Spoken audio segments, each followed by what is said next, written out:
Ele cheira ouro! Ele cheira ouro, senhores! Ele cheira ouro! O homem é viciado! Mais um, o cara já tá, vai deixar cair, não deixa cair não, Messi. O cara já deve estar com um negócio assim no ombro de tanto levantar essas bolas. Aí, acabou! Lionel Messi ganhou aí a bola de ouro para surpresa de absolutamente ninguém, né? Já sabíamos aí há mais ou menos uma semana. Na verdade, assim, o fato é que a gente sabia desde que ele ganhou a Copa do Mundo, né? A gente já falava sobre isso, era pro Haaland ganhar a bola de ouro, ele teria que fazer um mata-mata de Champions no nível do Cristiano Ronaldo em 2020 e 2017, no nível do Benzema em 2022. Então, era praticamente impossível. Assim, pra quem tá comentando aí que o Messi é queridinho da FIFA, cara, de novo, eu vou dizer, a bola de ouro é da France Football, não tem nada a ver com a FIFA, cara. Vocês têm que parar com isso. Chama ele de queridinho da France Football, mas a bola de ouro não tem absolutamente nada a ver com a FIFA, cara. Enfim, é isso, cara. Zero surpresa, né, com a vitória do Messi. Mas aqui, basicamente, o top 30. Em 30º lugar tá o Rúben Dias. Não concordo muito, sinceramente. Acho que ele poderia estar numa posição mais alta, até porque, para mim, foi o melhor zagueiro da temporada passada. Então, é um cara que é um pilar defensivo, né? É a pedra angular da defesa do Manchester City, que foi o time que ganhou tudo na temporada passada. Então, acredito que o Rúben Dias poderia estar uma posição um pouquinho acima. O Odegaard aqui em 28º, nenhum absurdo. Kolo Muani em 28º, empatado com o Odegaard. Também nenhum absurdo, né? O Kolo Muani que poderia ter sido herói na Copa do Mundo se ele faz aquele gol na defesa do Dibu Martinez na prorrogação. A França seria campeã do mundo e fatalmente hoje a gente estaria falando do Mbappé sendo eleito bola de ouro. Temos o Nicolo Barella da Internacional, que está aqui em 27º lugar. Também não acho que seja nenhum absurdo. Musiala acho que poderia estar numa posição mais alta. Para mim, os melhores jogadores do mundo na temporada passada. Jogou demais no Bayern de Munique. Foi provavelmente o melhor jogador do Bayern de Munique. Fez o gol do título da Bundesliga. Fez uma boa Copa, mas infelizmente acabou caindo na fase de grupos da Copa com a seleção alemã. Algo que pode acabar tendo pesado aí na avaliação. Aqui 25º até 21º. 25º tá o Vardiol, melhor zagueiro da Copa do Mundo. A Copa do Mundo acaba pesando bastante, então nenhuma surpresa, nada exagerado ele tá aqui nessa posição. Achei até que poderia ter ficado numa posição maior antes da premiação sair. Bukayo Saka em 24º. Foi o melhor jogador do Arsenal na temporada passada, mas, sei lá, por exemplo, eu não concordo com o Saka tá, por exemplo, à frente do Rúben Dias, né? André Onana, melhor goleiro da Liga dos Campeões, na minha opinião. A Copa do Mundo dele não foi tão boa assim. Ele acabou tendo uma confusãozinha com o treinador da seleção do Camarões. Depois foi bancado. Kim Min-jae em 22º também é um cara que eu acho que poderia estar mais atrás. Embora tenha sido o melhor zagueiro da Série A, melhor zagueiro da equipe do Napoli. Não acho que fez uma Champions tão boa, nem uma Copa do Mundo. Então acho que deveria estar numa posição um pouco mais abaixo do que isso. Antoine Griezmann em 21º, para mim, é um dos maiores absurdos dessa lista, né? Para quem viu a minha lista, que tá lá no canal de corte Eurofoot, também no meu canal, sabe que eu coloquei o Griezmann no top 10, né? Então, discordo totalmente, fez uma temporada excepcional pelo Atlético de Madrid e fez uma Copa do Mundo excepcional. Até a semifinal, até a final, que assim, a final do Griezmann acabou sendo ruim, mas até a final ele era o melhor jogador da França na Copa do Mundo, né? Então, discordo totalmente dessa posição aqui do Griezmann. Para mim, é um dos maiores absurdos da lista. Seguindo aqui, então, 20º até 16º. Em 20º temos o Lautaro Martinez, que é um cara que também acho que está numa posição muito alta. Para mim, também, por exemplo, não faz sentido ele estar à frente do Griezmann, porque fez uma temporada muito boa pela Inter, isso é fato. Foi um dos melhores jogadores da Inter, uma Inter que ganha a Copa da Itália, que chega na final da Liga dos Campeões e fica muito próximo de vencer. Mas a Copa do Mundo dele foi bem ruim, acho que isso tem que pesar na avaliação. Harry Kane em 19º, cara que, assim, temporada muito boa pelo Tottenham, mas que é puxada para baixo pelo Tottenham, né? O Tottenham fez uma temporada muito ruim, então mesmo o Harry Kane tendo feito mais de 30 gols com aquela equipe, tendo sido vice-artilheiro da Premier League, acabou que basicamente não brigou por nada. Além disso, a Copa do Mundo do Harry Kane acabou sendo um pouquinho decepcionante, né? Especialmente pelo pênalti que ele perdeu nas quartas de final contra a seleção francesa, um pênalti importantíssimo que custou a eliminação da Inglaterra. Em 18º está o Jude Bellingham, discordo, que esse aqui não é um prêmio dessa temporada, é da temporada passada, vale frisar. E na temporada passada não acho que o Bellingham possa, por exemplo, estar tão à frente assim no Musiala como ele está,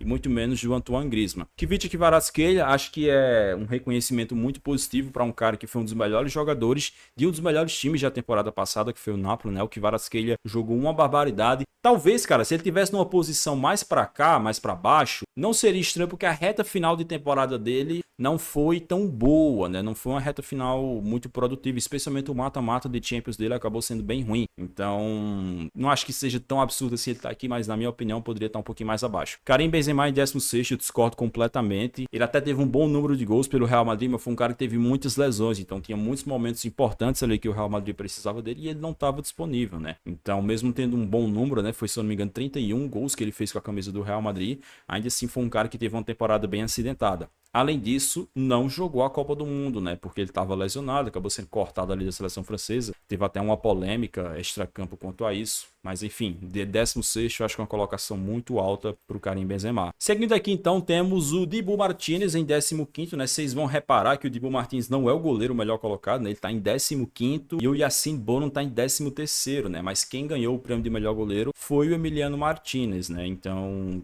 são votações diferentes, né? Dá para reparar isso. Acho que, pelo que ele fez na Copa do Mundo, ok, ficou um pouquinho alto, mas assim, a temporada dele no Newcastle não é nada demais, inclusive a temporada atual dele no Newcastle não, no Aston Villa, a temporada atual dele no Aston Villa tá bem melhor do que a temporada passada, e a Copa do Mundo dele, cara, assim, grandíssimo jogo contra a Holanda, grandíssimo jogo contra a França, de maneira geral, não era uma Copa do Mundo tão impressionante assim. Por exemplo, eu vejo muita gente falar que, se o Messi vai ganhar, o Dibu Martínez também tem que ganhar no de goleiro, porque é o mesmo critério Copa do Mundo. Mas eu não acho que a Copa do Mundo do Dibu Martínez tenha sido uma Copa tão espetacular quanto foi a Copa do Messi exercendo a sua função, né? Então, como eu falei, eu já opinei, acho que se fosse para escolher, eu escolheria outro goleiro, mas também não acho absurdo o Dibu Martínez ter ganhado. E o Ilkay Gundogan, 14º, cara, para mim um dos jogadores mais importantes da conquista da Tríplice Coroa no Manchester City, fez uma cacetada de gols decisivos na temporada passada, especialmente a reta final, né? Por exemplo, um dos títulos da Tríplice Coroa, que é a FA Cup, ele faz 2 gols na final contra o Manchester United, né? Então, é um cara que faz vários gols importantes ali na reta final da Premier League, que o Manchester estava disputando com o Arsenal, jogo a jogo ali, e também joga demais na Liga dos Campeões. Acho que poderia estar numa posição um pouquinho mais alta. Lewandowski em 12º. Essa aqui é uma das minhas maiores discordâncias, né? Discordo bastante. Foi artilheiro do Campeonato Espanhol, ajudou o Barcelona a ganhar o Campeonato Espanhol, mas é um cara que, assim, caiu cedo na Copa do Mundo, né? Caiu na fase de grupos, caiu na fase de grupos da Champions League também com o Barcelona, caiu logo no primeiro mata-mata da Europa League também com o Barcelona, e a segunda metade da temporada dele é bem ruim. Se você pegar a temporada passada do Lewandowski, a primeira metade é muito boa, mas a segunda metade é bem abaixo do que se espera do Lewandowski. Então, 12º, cara, à frente de tanta gente boa, não concordo. Temos aqui o Mohamed Salah, fez uma temporada excepcional pelo Liverpool, embora seja uma temporada que tenha ficado um pouco longe dos holofotes por causa do Liverpool, que acabou não conseguindo ter uma boa época, né? Não teve um bom 2022-23. Mas o desempenho, os números, as atuações de Salah são muito boas. Não conseguiu ganhar nada, né? Não conseguiu ali brigar por nenhum título, mas em nível de atuação, 11º, acho que, sei lá, de repente acho que 15º, alguma coisinha assim, poderia ter ficado um pouquinho melhor, mas ok, não é um dos maiores absurdos dessa lista não, com toda certeza. Agora entramos aqui no top 10, em 10º lugar tá o Luka Modric. Discordo totalmente aqui dessa colocação do Modric, tá? Fez uma boa Copa com a Croácia, uma boa Copa, isso é fato, não foi uma Copa tão boa quanto a de 2018, por exemplo, mas foi uma boa Copa, inclusive ele tem participação ativa no lance do gol da Croácia de empate contra a seleção brasileira na prorrogação, mas assim, apesar dessa boa Copa razoável que o Modric fez com a Croácia, a temporada dele pelo Real Madrid não é tão boa, né? Uma temporada que nem de longe foi tão boa quanto a temporada 2021-2022. Então, top 10, cara, por Modric, com toda certeza eu discordo. Nono lugar aqui, Bernardo Silva, muitíssimo merecido essa posição, um dos melhores jogadores da equipe do Manchester City, um cara que, assim, eu sou fãzaço do futebol dele, joga uma barbaridade, é um jogador extremamente versátil, extremamente inteligente e extremamente técnico, e ainda tem gols decisivos na temporada, como por exemplo, ele faz o gol que abre aquela goleada do Manchester City contra o Real Madrid na semifinal da Liga dos Campeões. Então, Bernardo Silva, com toda certeza, para mim, um dos melhores jogadores do mundo, top 10 merecido. Temos aqui o Victor Osimhen, para mim, o melhor jogador do Napoli na temporada passada, né? O jogador mais decisivo, cara dos gols, artilheiro do campeonato italiano.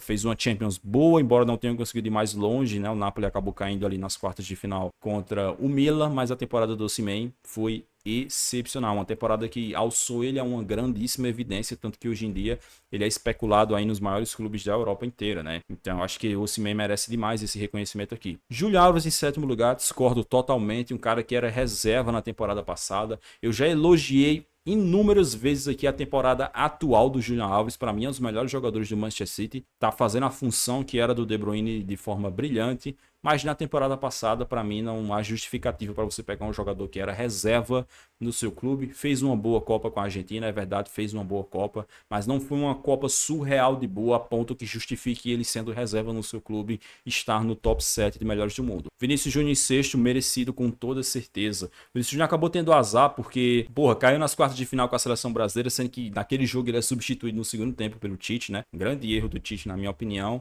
Em nível de atuação, o Vinícius Júnior foi um dos melhores jogadores do mundo. Para mim teve momentos ali, teve épocas ali em que ele era o melhor jogador do mundo, semana a semana atuando. Teve números fantásticos, mais de 20 gols e quase 20 assistências com a camisa do Real Madrid na temporada anterior, e para mim foi um dos melhores jogadores, um dos 3 melhores jogadores da última edição da Liga dos Campeões. Se o Real Madrid chegasse na final, seria muito por causa dele, mas ele sozinho não era o bastante para fazer o Madrid passar pela máquina do Manchester City. De maneira geral, mais uma temporada espetacular do Vinícius Júnior e merecidamente está aqui em sexto lugar na Bola de Ouro. Aqui pegamos os finais, né, do quinto até o primeiro colocado. Em quinto temos o Rodri, o melhor volante do mundo, com toda certeza disparado, sem comparação praticamente hoje em dia, né? Eu acho que em quase todas as posições do mundo você tem comparação aberta ali entre jogadores, mas eu acho que do Rodri, ele é com certeza hoje o melhor volante do mundo, um cara seguro demais no Manchester City, tanto com a bola quanto sem, é um cara que faz uma cobertura maravilhosa, é muito bom, tanto no jogo aéreo quanto em interceptação de bola no chão, tem um passe espetacular e ainda por cima tem se tornado um jogador que gosta do gol, né? Então só para citar como exemplo, na campanha do Manchester City no mata-mata da Champions passada, o Rodri faz gol nas quartas de final contra o Bayern de Munique, um golaço de fora da área de perna esquerda,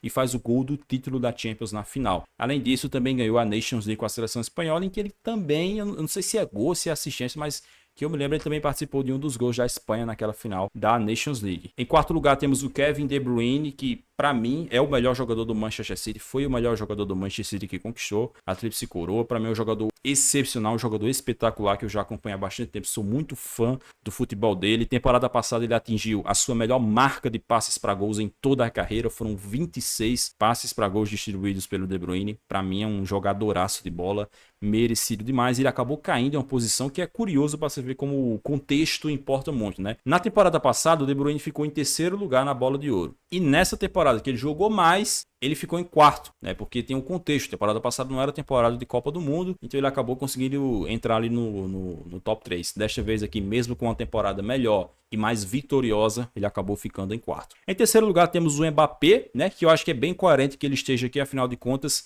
a Copa do Mundo pesou muito para outros jogadores, como o primeiro colocado que vocês estão vendo aqui. Então é natural que também pese para o Mbappé, afinal de contas ele foi o artilheiro da Copa do Mundo, ele foi o jogador mais crucial da seleção francesa, fez 3 gols na final, teve uma atuação magnífica e foi o vice-artilheiro da temporada, né? O Mbappé ficou bem perto de ganhar o troféu Gerd Müller que o Haaland ganhou. Se não me engano, ele fez 54 gols na temporada passada, somando clube e seleção. Então, para mim, muitíssimo merecida essa posição aqui do Mbappé, com toda certeza. Em segundo lugar, o Erling Haaland, que era o grande concorrente do Lionel Messi nesse prêmio, né? O Haaland era o cara que todo mundo estava achando ali que poderia concorrer, muita gente que poderia concorrer não, que poderia vencer, muita gente tem a opinião de que ele deveria ter sido vencedor, e acho que se ele tivesse vencido seria muitíssimo merecido. Temporada brutal. Muita gente questiona a questão da qualidade do Haaland, que ele não tem tanta intimidade com a bola, ele não é tão genial, mas acho que exercendo a sua função, qual é a função do Haaland? É ser um centroavante, é ser um homem-gol, e acho que exercendo essa função,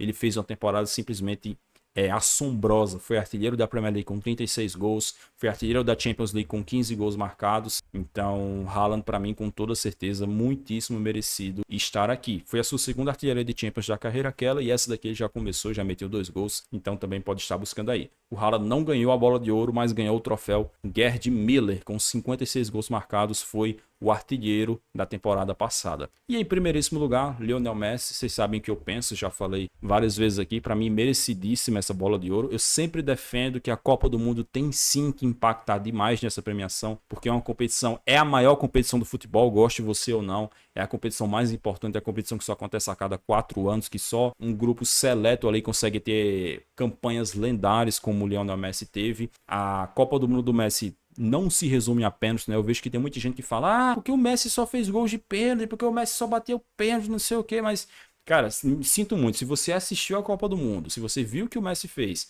e acha que realmente a única coisa que ele fez foi bater pênalti, você é um leigo da bola. Você não entende de futebol. Essa é que é a verdade. Você precisa começar a repensar a forma que você assiste futebol. Beleza? A Copa do Mundo do Messi foi espetacular. Ele participou de praticamente em todos os jogos ali da Argentina. O Messi estava participando de algum gol. Fez gol em todas as fases. Ele é o único jogador na história, desde que a Copa do Mundo está nesse formato com oitavas de final. É o único jogador que conseguiu fazer gol em todas as fases. Além dos passes espetaculares, né? Então, a assistência que ele dá para o Molina nas quartas de final é um negócio assombroso. Assistência pro gol, acho que é do Julian Alves, né? Na semifinal, que ele faz toda aquela jogada, deixa o Vardiol perdidinho no pagode, dá 2 ou 3 dribles nele ali, e ainda por cima meteu 2 gols na final e converteu o seu pênalti nas alternadas, né? Eu acho que um péssimo argumento que muita gente fala é que, mas a Copa do Mundo é só 7 jogos. Cara, primeiro que já tá errado em você usar só. Não são só 7 jogos, são os 7 jogos. Os maiores 7 jogos de futebol, os maiores 7 jogos da carreira de um jogador. É os 7 jogos que todo jogador quer estar bem, deseja estar bem para conseguir fazer o seu país ser campeão mundial de futebol. E assim, se você quiser falar dessa questão dos 7 jogos, a verdade é que já tem um bom tempo que o que decide a bola de ouro é o mata-mata da Champions em ano que não tem Copa do Mundo. E o mata-mata da Champions tem quantos jogos? Tem 7 jogos também. Então se tem jogador, já teve vários, que ganhou bola de ouro, por causa do que fez de mata-mata da Champions, sinceramente eu não vejo absolutamente nenhuma coerência em você questionar isso daqui. Basicamente, em todos os anos que tem Copa do Mundo, ela influencia de alguma forma na bola de ouro. Seja com o vencedor, ou seja com o cara que está em segundo lugar, com o cara que está em terceiro lugar. Dessa vez, de forma merecida, na minha opinião, influenciou no vencedor. Lionel Messi aí que conquistou a sua 8ª bola de ouro, cara, simplesmente espetacular. E o Messi assinou mais um vice à sua lista, né? O Haaland, vice do Messi, o Lewandowski, vice do Messi, o Van Dijk, vice do Messi. Quem mais que a gente teve? O Cristiano Ronaldo, obviamente. Se eu não me engano, o Iniesta foi o Xavi em 2010, foi vice do Messi. Enfim, muitíssimo aí, incrível. O Messi transcendendo gerações, né? Ele ganha a bola de ouro pela primeira vez em 2009 e agora, 14 anos depois, ele volta a vencer mais uma vez. E é isso, basicamente esse é o meu resumão da premiação, tá bom?